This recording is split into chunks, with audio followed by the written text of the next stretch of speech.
안녕하세요. 오늘 6주차 비상 교과서 마지막입니다.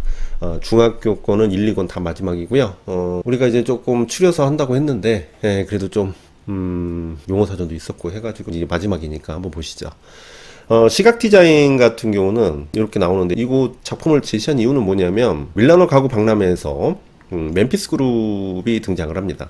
그래서 포스트 모던 디자인을 대표하는, 그래서 우리가 이제 포스트 모던 디자인이라고 하는 것들, 포스트 모던 디자인이라는 것 자체가 이제 의미가 있는데, 이 멤피스 그룹이라는 게 의미가 있습니다. 그래서 기능성 위주의 디자인을 거부하고, 그래서 기능성 기부에 더 거부하고, 각종 생활용품과 가죽 디자인에 재치는 즐거움을 냈다. 이걸로는 끝나면 안 되고, 우선 멤피스 그룹을 잠깐 설명을 하면은, 멤피스 그룹이 얘네들이 처음에는 우선 반 디자인으로 등장을 합니다. 반 디자인으로 등장을 하고, 자, 그리고 이 반 디자인 중에서도 이제는 생태계, 그러니까 환경을 중시하는 그런 디자인이 등장을 하는 게 있고, 그 다음에 일반적으로 그냥 기존의 기능주의를 비판하는 디자인이 있어요. 근데 얘 같은 경우는 이제 기능주의를 비판합니다. 기능주의를 비판을 하기 때문에 여기 나오는 기능 위주의 디자인을 거부한다라는 거죠. 등장한 것이 우리가 이제 알키미아가 있어요. 알키미아가 있는데, 이 알키미아의 특징이 얘네들이 리디자인을 합니다. 리디자인은 기존의 이제 기능주의의 기능주의 디자인을 뭐 어떻게 다시 리디자인 해가지고 장식성으로 바뀌어요. 장식을 하게 돼요. 그러니까 사용 용도를 좀 애매하게 만드는 거죠. 장식을 넣게 돼요. 그래서 이제 장식성을 넣는 것은 기존에 있던 기능주의를 비판하기 위해서 등장을 한 거가 이제 중심이겠죠. 뭐 그러다 보니까 우리가 이제 생각보다 이게 이제 실용성은 굉장히 떨어지는 겁니다. 일부러 그걸 강조를 하는 거예요. 그런데 이게 보시면 아시겠지만은 얘네들이 이제는 소비를, 그러니까 생산을 위한 그런 디자인은 아니잖아. 그래서 알키미에서 나온 애들이 이제 멤피스 그룹입니다. 그래서 멤피스 그룹 애들은, 얘네들은 제품을 팔아요. 얘네들은 팔진 않는데, 알키미아는 팔진 않는데 이제 멤피스는 팔아요. 근데 파는데 얘네들은 대량 생산을 거부하고 소량 생산을 합니다. 얘네들이 어디에 영향을, 이게 보시면 색깔도 되게 화려하고 그러는데, 우선은 얘네들이 대상을 보면 되게 굉장히 단순화가 되죠. 단순한 특성이 있고, 그 다음에 굉장히 색채적인 특성이 있는데, 단순화는 미니멀의 영향을 받은 거예요. 미니멀의 영향을 받아서 단순화시키고, 색채는 어떻게 팝아트, 팝아트의 영향이 좀 큽니다. 그래서 요 디자인의 특성은 요 정도 알고 계시면 됩니다. 여기 보시면 제가 이제 지속 가능 디자인인데, 지속 가능 디자인의 특징이 잘 나타나 있어요. 그러니까 이 의미만 좀 보시면 되는데, 인간과 생태계의 지속적인 공존을 추구하는 지속 가능한 디자인인데, 음식물 쓰레기를 이제 식물의 비료로 변환시켜 실내 정원 가꾸기에 가능하게 했는데, 이것은 결국은 환경도 고려하고, 그러니까 폐기물을 재활용할 수 있는 그런 어떤 환경과의 지속적인 공존을 위해서 지속 가능한 디자인, 이런 것들이 많이 등장을 합니다. 그리고 유니버셜 디자인은 여기 나오지만 어떠한 신체 조건을 가진 사람이든 공평하게 사용할 수 있도록 유니버셜 디자인으로 만들었다는 게 제일 중요한데, 이제 점자로도 된다는 뜻이겠죠. 원래는 장애인을 위한 디자인이었는데 유니버셜 디자인으로 바뀌게 돼요. 그게 무슨 말이냐면, 이게 차별성이 존재한다고 보는 거야. 유니버셜 디자인은 장애인이든 일반이든 그냥 같이 쓸 수 있는 그런 디자인을 추구하게 되죠. 그래서 그런 특징들이 있고, 그 다음에 업사이클 디자인이 있는데, 가방입니다. 다 쓴 물건을 새로운 제품으로 탄생시키는 업사이클입니다. 뭐 요게 이제 전부 의미가 있죠, 요게. 그래서 디자인 대표적인 사례로 트럭용 방수 덮개, 안전벨트, 이런 거를 이제 폐기물을 이용해서 가방을 만들었다. 뭐 그렇게 보시면 되겠죠. 자, 그래서 지속 가능한, 요거 제가 이제 비워놨을 텐데, 이제 지속 가능한 발전 나와 있고, 지속 가능한 디자인이 나와 있습니다. 디자인이 나와 있는데, 우선은 이 지속 가능한 디자인은 이제 친환경 디자인과는 굉장히 밀접한 관계를 갖고 있다라는 것이고, 굉장히 경제적인 이익을 추구하긴 하는데, 제작 과정에서 환경 오염을 줄여가지고 환경적 가치를 높이고 오래 사용이 가능해야 돼요. 자, 그럼 우리가 여기서 보시면, 우선은 첫 번째로 환경 오염을 줄이면서 계속 공존해야 되고, 두 번째로는 오래 사용을 해야 돼요. 오래 사용을 해야 된다. 그래서 오래 사용이 가능해야 돼. 그 다음에 수명이 다한 뒤에도 완전히 자연분해가 돼야 돼. 그래서 요건 세 번째로 적어 두시고, 자연분해 이렇게 정리해 놓으시면 될 것 같아. 자, 그 다음에 업사이클링, 그 다음에 리사이클링, 그 다음에 다운사이클링, 이렇게 세 개가 있는데, 이런 거는 알아두셔야 돼요. 이거는 솔직히 의미를 쓸 수도 있고요. 이 명칭을 쓸 수도 있습니다. 그걸 구분하시면 돼요. 폐기물이나 불필요한 물건의 디자인과 기능성을 적용해서 아까 말했던 요 제품이 되겠죠. 이제 업사이클링의 가치를, 여기서 중요한 게 더 높은 가치를 이제 가진 제품으로 만든다라는 거고, 폐기물을 물리적 또는 화학적으로 처리해가지고 새로운 제품을 만드는 거기 때문에 이거 쉽게 이해가 되고, 다운사이클링 같은 경우는 폐기물 재사용하는 과정에서 이게 폐기물 다시 재사용하는 게 리사이클링이 되는데, 그래서 제품의 품질이나 가치가 좀 낮아지는 것들이 존재하는 거죠. 낮아지는 것들이 존재하는데 이런 것은 다운사이클링이라고 얘기할 수가 있습니다. 그거 보시면 되고, 그 다음에 요런 이제 용어가 있어요. 레시클라가 있는데, 이제 M사는 업사이클링과 리사이클링을 모두 포함한 옷을 선보였대요. 이렇게 만들었는데 되게 이쁘죠. 근데 이제 평상시에 입고 다니기는 힘들 것 같은데, 레시클라라는 것이 무엇이냐, 원작자가 직접 만든 사본이라는 뜻, 레플리카의 그 내용입니다. 그래서 원작자가 직접 만든 사본이라는 뜻으로 레플리카가 있는데, 그 다음에 재활용을 뜻하는 리사이클링을 같이 결합해가지고 레시클라라는 말을 쓰게 돼요. 그래서 이거 알고 계셔야 됩니다.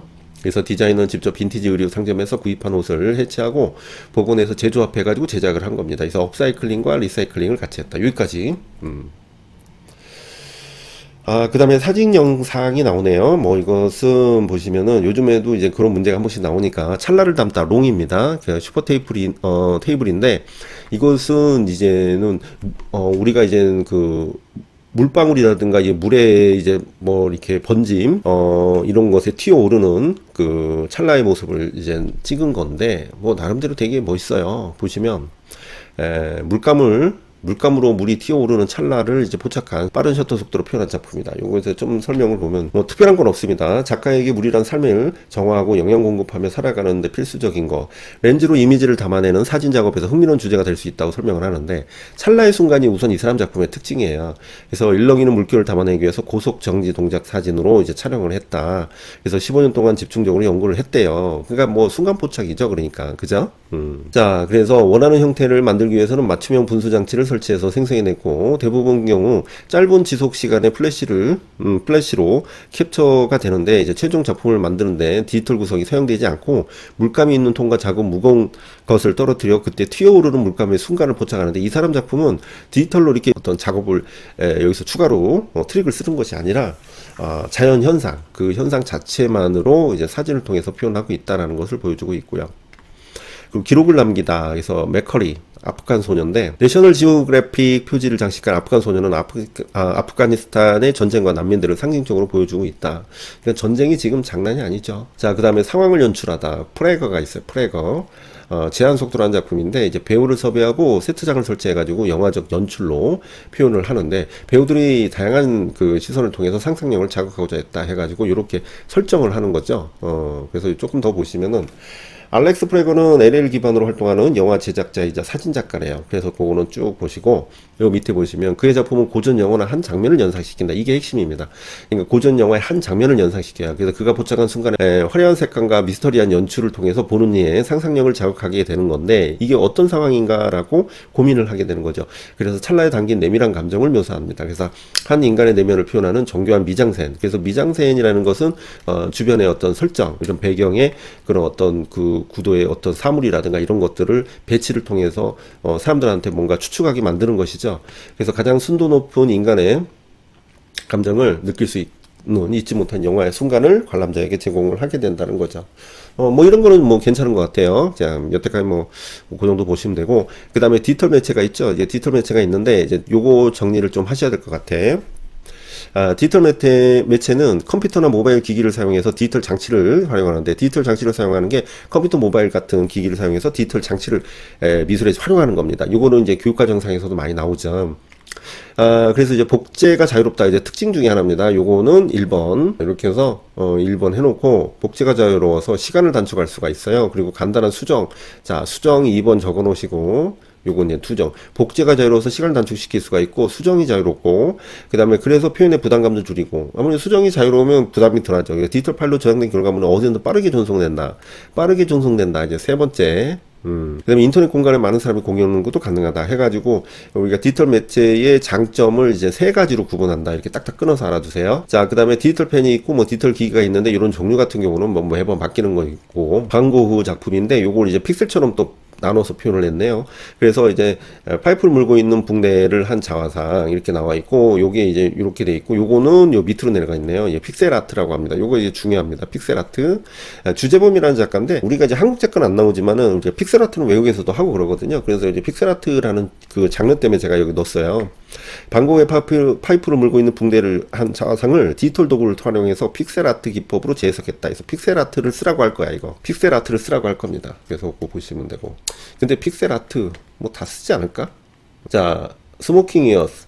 자, 고우의 동생 태호가 주고받는 편지의 영혼의 편지를 읽고 감명받아서 고우의 자화상을 픽셀 아트로 제작을 했습니다.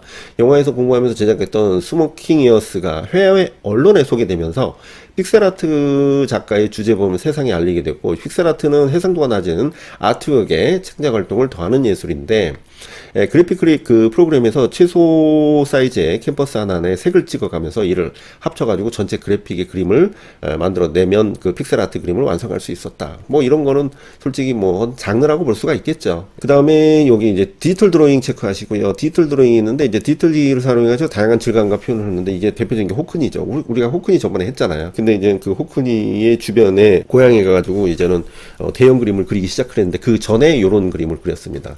자, 호크니. 자, 호크니는 1985년 처음으로 여기 보시면 퀀탈 페인트 박스라고 하는데요. 이게 컴퓨터 프로그램이에요. 예. 그래서 컴퓨터 프로그램을 사용하면서 디지털 드로잉에 관심을 가지면서, 그럼 얘는 그냥 명칭을 뭐로 해야 된다. 이제 그 디지털 드로잉이라고만 알고 있으면 돼요. 요거를 중요하게 여기잖아. 그래서 컴퓨터 프로그램을 사용해서 디지털 드로잉에 관심을 가졌다는 거죠. 그래서 이후에 2009년부터 현재까지 스마트폰 디지털 패드를 혁신적으로 기술적으로 이제 계속해서 사용을 했는데, 새로운 드로잉 기법을 탐색하고 그 흥미를 느끼면서 디지털 드로잉의 작품을 하고 있었다는 거죠. 호크니의 그 디지털 드로잉 작품은 빠르게 변하는 시대적 코드에 맞춰서 아티스트와 독자들이 이제 계속해서 예술로 소통할 수 있다. 그러면 중요한 게 뭐냐? 이제 소통이라는 개념이죠. 이제 소통이라는 개념인데, 이제 디지털 드로잉에 디지털 매체를 사용해가지고 이 소통을 했다라는 겁니다. 소통을 했다라는 거니까 뭐랄까요? 상당히 중요한 의미가 있어요. 그래서 소통적인 것도 있고, 디지털 드로잉도 있고, 목적이 거기에 있다는 거야. 그래가지고, 의미가 남는 메시지를 전해주고 있다. 이것은 디지털 패드 위에 그린 드로잉이 아니다. 이것은 드로잉에 유통시킬 수 있는 방식이다. 그래서 매우 뭐 새롭다. 이렇게 얘기를 했겠죠. 뭐 그래서 많은 혼란을 낳을 것이다 하면서 뭐 작가의 얘기가 있는데, 어쨌든 이 사람은 디지털 드로잉을 통해 가지고 이제 디지털 드로잉 쓸 수 있을 거예요, 아마. 그리고 소통할 수 있는 목적을 갖고 있다. 이 정도 보시면 되고. 그 다음에 디지털 콜라주가 있어요. 네, 디지털 콜라주가 있고, 사진이나 그림을 디지털 기기로 편집을 해가지고 이미지를 자유롭게 재구성할 수 있는 걸 디지털 콜라주라고 한다. 그래서 이거 상당히 이것도 비워질 수가 있기 때문에 그렇게 보시면 되고, 프라타칼로를 이렇게 표현했네요. 콜토르티, 그래서 프라타칼로. 자, 콜토르티는 이제 패션 작업에서 자신의 창의성을 표현하기 위해서 전통 기술과 디지털 기술을 혼합한 콜라주 아티스트인데, 그래서 전통 기술과 디지털 기술을 혼합을 해가지고 콜라주 아티스트라고 보는데, 그녀의 작업은 보통의 작업 과정과 다르게 스케치로 시작하지 않고, 그녀가 표현하고자 하는 색채나 구도 등의 원하는 방향을 찾을 때까지 그림으로 놀이하듯이 다양한 방법과 재료를 시도하면서 자유분방하게 접근을 한다는 거예요. 이렇게 붙였다가 떨어졌다, 붙었다, 떨어졌다, 이렇게 해서 디지털 콜라주를 한다는 얘기죠. 그러니까 부담 없이 할 수 있을 것 같아요. 여기서 사용되는 작업 요소는 인물이나 꽃, 다양한 소품 등 모든 것을 활용할 수 있고, 필요한 요소들을 인쇄하고 자르고 색을 칠한 다음에 모든 것을 스캔합니다. 그러니까 이렇게 해가지고 이렇게 오려 붙이고 해가지고 이걸 스캔을 한다는 거죠. 그래서 작품을 만드는데 더 자유로운 표현을 위해서 포토샵을 이제 사용을 한다는 거예요. 그래서 자신의 상상을 하는 것들에 대해서 표현을 더해가지고 완전히 다른 방식으로 창의적으로 표현한다. 이것도 디지털 콜라주 기법을 가지고 이제 표현을 한 거다. 이렇게 보시면 돼요. 이건 뭐 여기 꽃 같은 게 디지털 콜라주로 한 거겠죠. 그 다음에 디지털 미디어 아트가 있어요. 요즘 오늘 하는 것은 명칭 쓰는 게 많이 나올 것 같아요. 느낌이. 디지털 화면을 통해서 이미지를 변화시키거나 관객과의 상호작용을 유도하는 예술 분야입니다. 그래서 형식에 따라 회화, 조각, 설치 모두 두루 가질 수 있다. 그래서 여기 이제 우리나라 작품인데, 이제 저도 이걸 본 것 같아요. 우리나라 최초의 선보인 몰입형 미디어 아트 전시로 지하 벙커라는 공간적 제약을 극복하고 몰입감을 극대화시켰다. 로박이라는 작가인데, 인터넷 예술 초기 시작부터 로박은 디지털 요소와 전통적 요소를 혼합해가지고 혁신적인 다중 채널 비디오 설치 및 생성적 예술을 만들었는데, 현대 비디오 게임의 광고, 애니메이션, 영화의 시각적 어휘를 활용해서 디지털과 현실에 대한 사회적 인식을 조사했다. 그래서 그의 작품은 후기 자본주의, 대중매체, 트라우마, 가정생활, 무기, 폭력 이런 것들의 주제를 탐구하고 있다는 건데, 우리가 일상에서 흔히 보이고 있는 이슈화 되는 어떤 이야기라든가 대중매체에 관련된 내용이나 이런 걸 이제는 탐구를 하겠다는 거죠. 그래서 인간의 본성과 기술 사이에 긴장을 다루는 경우가 많은데, 절차적으로 생성된 작업에서 로박은 소프트웨어를 이제 프로그래밍 해가지고 화가의 브러쉬, 스트로크 동작을 모방을 한다는 거예요. 그래서 알고리즘 기반으로 해서 시각적 구성을 생성하는데, 일시적이지만 자연 리듬의 우연성과 유사한 완벽한 순간을 생성한대요. 그래서 소프트웨어 프로그래밍을 했는데, 이제 화가의 브러쉬, 스트로크 동작을 모방을 해가지고 알고리즘을 설치해가지고, 그러니까 입력을 AI처럼 하는 거죠. 해가지고 이렇게 자연스럽게 작품이 나타나게 만들었다라고 하는 거, 소프트웨어로 만든 거예요. 그러니까 자기가 그린 게 아니라 소프트웨어에다가 입력을 해가지고 작품을 만든 거라고 보시면 돼요. 그런데 이게 이제 제가 이걸 왜 하냐, 이게 그러니까 아까 여기서 봤던 디지털 미디어 아트라고 보는 거니까 그렇게 보시면 될 것 같아요. 자, 그 다음에 요렇게 원래 이렇게 촬영을 하는데 이제 이런 식으로 된다라는 것이죠. 근데 요것도 명칭 정도 아시면 돼요. 그래서 컴퓨터 생성 이미지에서 CG라는 게 있었잖아요. 이게 CGI입니다. 이게 CGI. 그래서 CGI 적용과 전과 후에 어벤져스 해가지고 이제 CGI로 했다. 요거는 3D 캐릭터 모델링 이렇게 해가지고 만드는 거네요. 자, 여기서 이렇게 나오죠. 컴퓨터 생성 이미지 CGI가 있는데, 컴퓨터 생성 이미지 CGI는 컴퓨터 그래픽을 사용해가지고 영화나 비디오 게임 등의 가상현실과 같은 형태의 이미지를 구현하는 건데, 사실적으로 보이는 곳에 많이 사용되기 때문에 영화에서 쉽게 기술하는데, 영화에서 많이 씁니다. 영화에서 많이 쓰이는데, 반면 많이 알고 있는 컴퓨터 그래픽 CG라는 게 있죠. 컴퓨터를 사용해서 시각적 이미지를 만드는 것을 말하는데, 이제 3D 모델이나 애니메이션 등의 이미지를 생성하고 조작하는 데 사용하는 기술인데, 보통 CG 같은 경우는 다 포괄해서 쓰이긴 합니다. 하지만은 3D 모델이나 애니메이션 등에 주로 쓰이는 게 원칙이었다라고 얘기하는 거예요.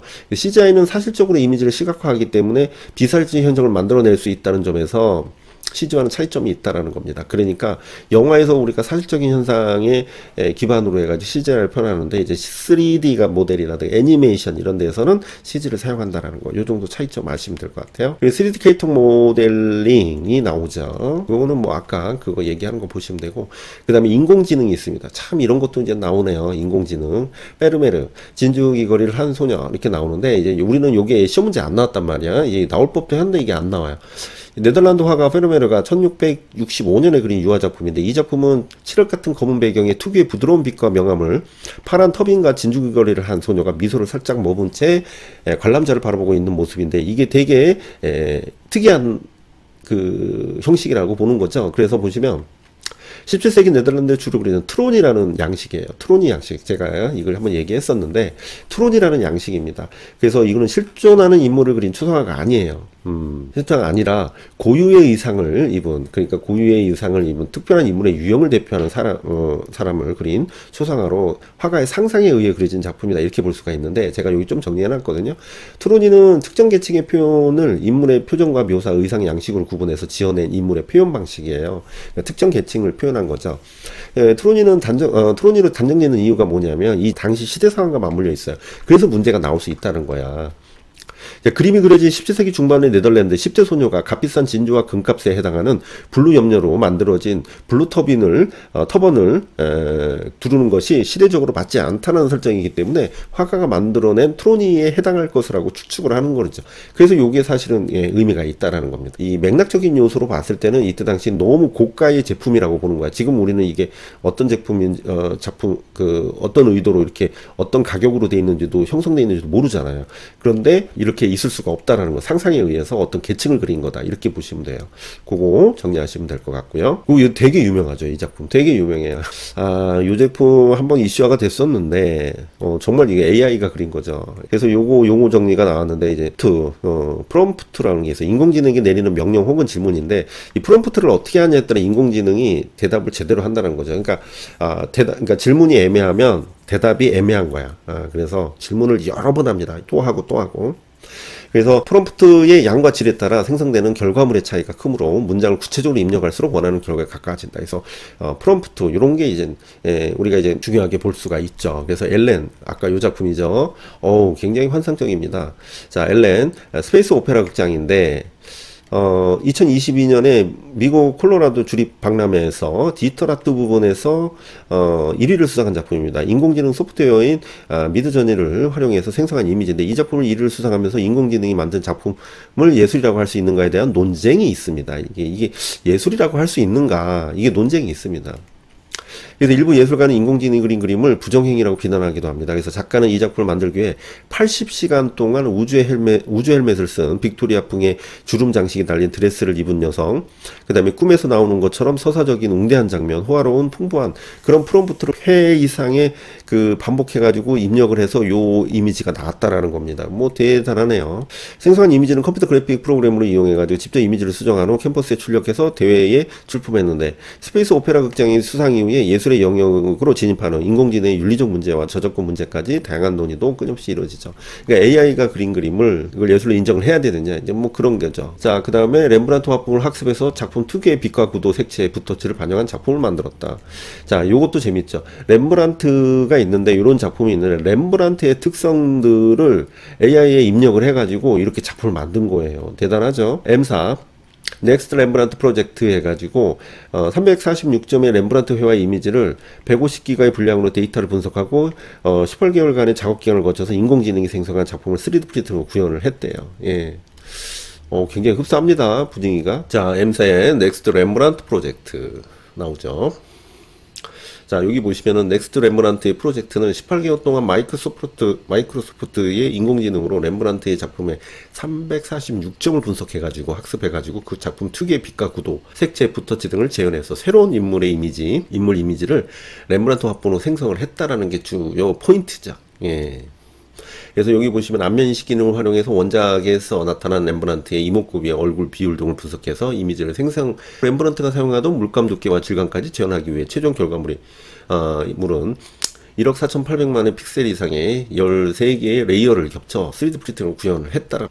그래서 그 정도 보시면 되고, 그 다음에 캄프 달리를 활용해가지고 페이메르의 진주 귀걸이를 한 소녀, 그래서 배경 확장을 창작했다. 이제 배경이 없었는데 이제 배경을 이제 창작을 했다는 거죠. 페이메르 진주 귀걸이를 한 소녀는 영감을 얻어서 오픈 AI 달리를 아웃페인팅 기능을 활용해서 배경을 새롭게 창작해서 나타냈대요.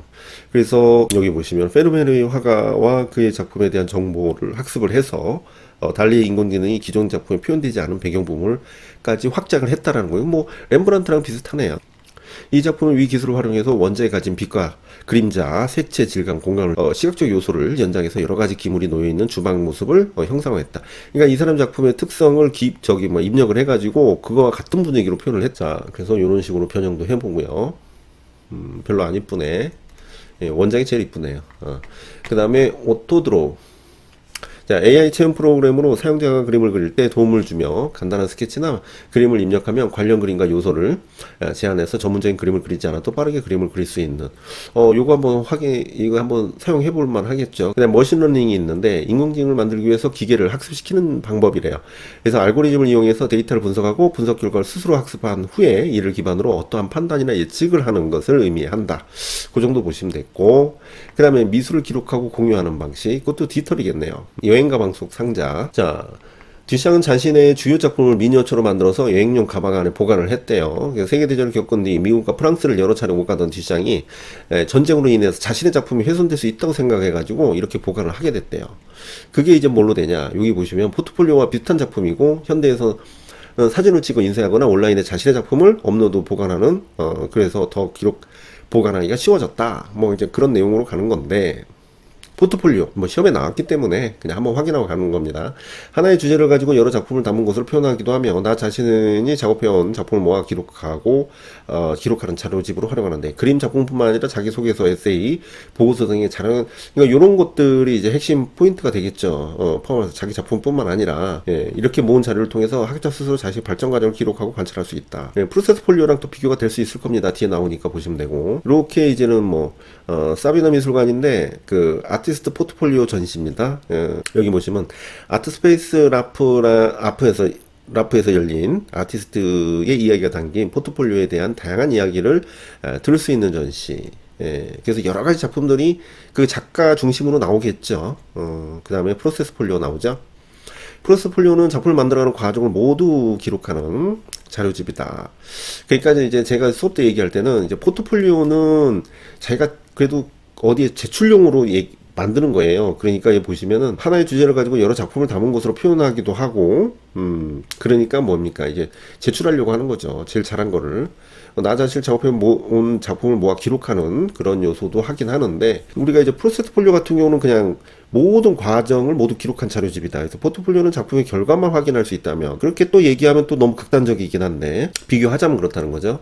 프로세스 폴리오는 완성 작품이 나오게 된 모든 과정을 한눈에 확인할 수가 있다라는 거. 뭐 이게 비교 대상이니까. 작가가 작품을 만들어가는 과정에서 영감을 받은 거, 자기 비판, 수정 계획, 초기 스케치 등에 대해서 알 수 있다. 이거는 프로세스 폴리오는 모든 자기의 그런 그 작업 과정을 넣는 거고, 포트폴리오는 제출용이기 때문에 제일 잘한 걸 위주로 할 수도 있고요. 결과적인 요소로도만 할 수도 있다라는 건 요거가 이제 핵심 포인트입니다. 예, 그렇게 보시면 되고, 그 다음에 전시 기획 과정 앞에 거만 정리해 놓으시면 될 것 같아요. 자, 주제 선정 및 기획서 작성, 그 다음에 자료 수집과 작품 선정, 예. 그리고 전시 디자인 작품 설치, 전시 홍보물 제작.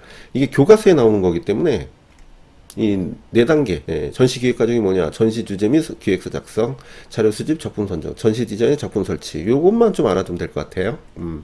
그러니까 요 내용을 쓰는 게 아니라 요거를 쓰게 될 거라는 얘기입니다. 여러분들 시험 나오는 유형에 따라 맞춰서 하시면 돼요. 자, 기획자가 있고, 메타버스 미술관이 나오네요. 메타버스 요즘에 안 하는 것 같은데 하나요?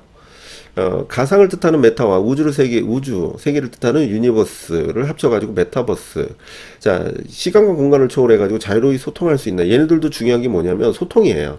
가상 인터넷 공간에다가 소통하는 겁니다. 실제 같은 현실감 있는 경험을 제공하고, 이러한 특성은 문화예술계에 큰 주목을 받고, 메타버스 미술 전시회는 기존의 전시 공간을 가상의 공간으로 구성을 해서 관람객이 아바타를 통해서 접속해서 작품을 관람할 수 있대요. 이게 무슨 의미가 있나, 그걸 잘 모르겠어요. 근데 메타버스가 이제는 교육과정에 나오잖아요.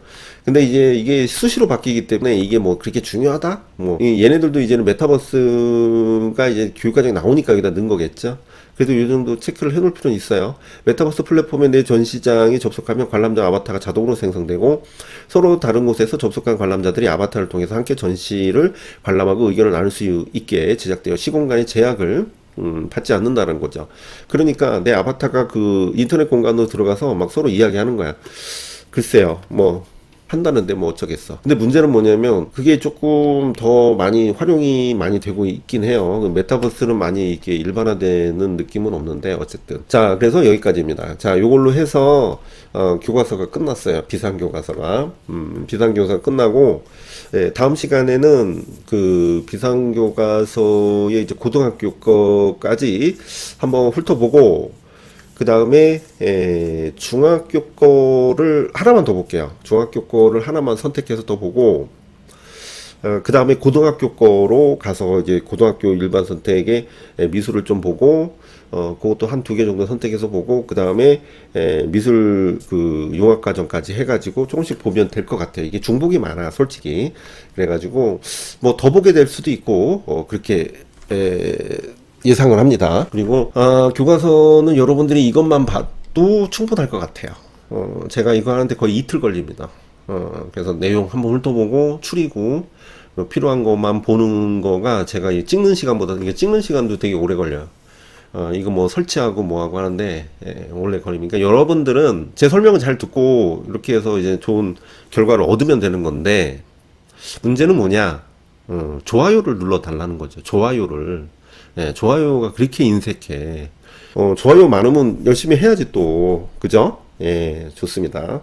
그래서 자꾸 이렇게 좋아요가 좀 줄어드는 것 같아가지고, 뭐 이게 지금 뭐 매주 올라오니까 당연한 듯이 보는데, 이게 그렇지가 않아요. 이게 듣다가 이제 좋으면은 주변 사람들한테도 알려주고 그래. 혼자만 보지 말고. 제가 이거 하면서 여러분들한테 많이 이게 소통도 하고 같이 좀 이렇게 재능 기부를 하는 거잖아요. 그러니까 여러분들이 좋아요도 누르고 구독도 해주고 하면서 같이 이렇게 더불어 좀 성장했으면 좋겠습니다. 자, 그래서 오늘은 여기까지 하겠습니다. 감사합니다.